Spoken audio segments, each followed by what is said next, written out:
অবশেষে সামাজিক যোগাযোগ মাধ্যমে দাম্পত্য জীবনের একটি ভিডিও শেয়ার করলেন জনপ্রিয় অভিনেত্রী মেহজাবিন চৌধুরী।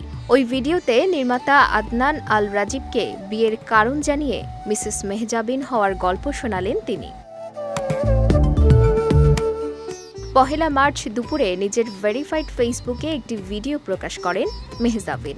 মাত্র 2 মিনিট 14 সেকেন্ডের ভিডিওতে তুলে ধরেন নিজের জীবনের সেরা মুহূর্তগুলো। ভিডিওর শুরুতে দেখা যায় 14 ফেব্রুয়ারি আগতের দিন মেহজাবিন তার মায়ের শাড়ি পরেছেন। দেয়ালে টাঙানো হয়েছে পরিবারের সাথে মেহজাবিনের ছোটবেলার ছবি। এমন সময়ই রাজীবের কণ্ঠ শুনতে পাওয়া যায়। এরপর ভিডিওতে তাকে সাদা রঙের পোশাকে দেখা যায়। সে সময় তিনি বলেন, মেহজাবিন আমার কাছে বাড়ির মতো। বাড়িতে গেলে যেমন প্রশান্তি অনুভব করি, মেহজাবিনের পাশে থাকলেও সে অনুভূতি হয় আমার মাঝে। এরপর ভিডিওতে দেখা যায় মা বাবার সাথে বিয়ের আসরে পৌঁছান মেহজাবিন।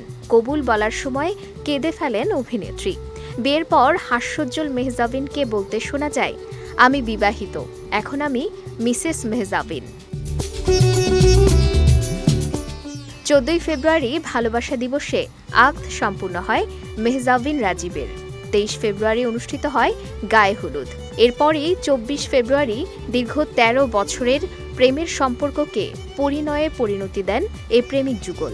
এ তারকা দম্পতির বিয়ের অনুষ্ঠানে বসেছিল ঢাকায় শোবিজ অঙ্গনের তারকাদের মিলন মেলা। এরই মধ্যে সেই ভিডিও ভাইরাল হয়েছে সোশ্যাল মিডিয়ায়।